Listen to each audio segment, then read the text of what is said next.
Okay. Yeah, here it goes. Change 10.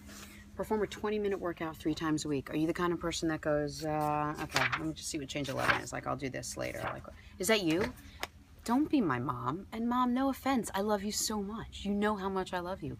But sometimes when it comes to fitness, it's like a bad word for you and you want to skip right over it. This is, you got to combine this with the other thing. It's great to have a really clean, smart diet. But it's nothing if you're not going to move your body in the process. And it's great to have a really fit, athletic, beautifully healthy body. But it's nothing if you're not going to combine it with really smart eating. It's just a two-pang punch. You got to make sure you're hitting both of them. And it doesn't mean you have to kill yourself, which is why this number doesn't say 60 right now. It says perform a 20-minute workout 3 times a week. I'm not asking for that much. You do 20-minute phone calls, right? You could spend 20 minutes on the computer typing on your social media sites, and 20 minutes can go like this. So what you have to do is figure out a way to make the 20 minutes, look at this. I'm sorry, I just got really distracted. Look at that. That's me on a good day. It's never me. Don't worry about that. You got to figure out a way to find 20 minutes in your day. Make it happen. You can't find it, make it happen. You have the exact same 24 hours in a day that I do, that Mark Zuckerberg does, that Lance, who's a really busy guy in the world? Girl, who's a really busy person in the world? A really busy like person. Who would you think is an extreme? Bill Gates? Oprah. You think is Oprah?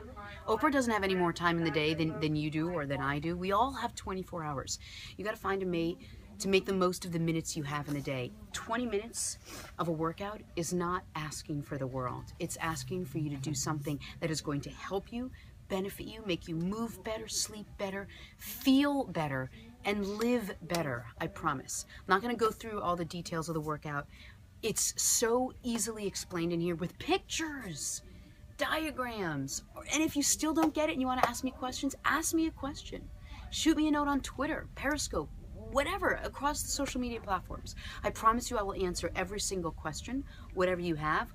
We'll get through it together. Even if I have to be on the phone with you for 20 straight minutes, I will do that. That's how important this is. How many jumping jacks is a good cardio? I would go for minutes if you're going to do that. Usually I'll say 100 jumping jacks followed by, you know what, let's even slower. Let's say 20 jumping jacks, 2 push-ups. 19 jumping jacks, 2 push-ups. 18 jumping jacks, 2 push-ups. 17, 2, 6. You see what you're doing? Cardio, strength training. Cardio, strength training. There's no rest. And then when you're done, you've got that little thing, you put that aside, you've done some cardio, and you've worked your upper body a little bit. But it's a very important point you're making, right? Like in terms of the difference between the time and the numbers. I don't care how you work out. I don't care if you go by reps. I don't care if you go by time. I don't care if you go by, you know, I'll work out until the bus pulls up with my kid there. It doesn't matter to me as long as you're doing something. Psychologically, some people don't like counting from 1 to 10. They find it easier to count from 10 to 1. Count 10 to 1.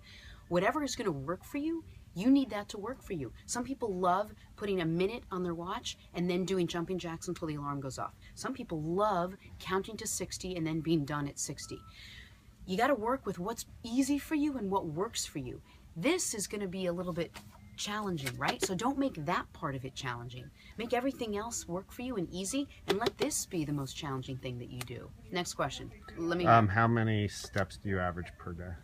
So. Average, without trying, I'll probably get about 8,000. I'm not a runner. A lot of the stuff I do is the stuff in here, which is in small spaces. So, you know, you go out for a run, you put 30,000 steps together. I don't. So on average, I'm at 8,000, which means I have to work to get the extra 2,000. On lazy days, I'm at 5,000. I have to work to get the extra 5,000.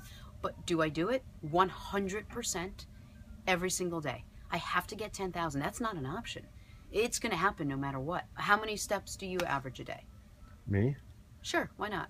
I average about 10,000 because I have to get to the 10,000. Do you But really? I run. I ran a marathon. Oh, so for running it's easier. Get on the I treadmill. don't run and that walk. much anymore, Yeah. but Lance, good for you. I golf, and you know you walk when you golf. I like it. Anyway, that's. Is that it? That's what Any we other got. questions? Let's go on to the next chapter. All right, we're moving on, guys. Yeah. See you in a little All bit.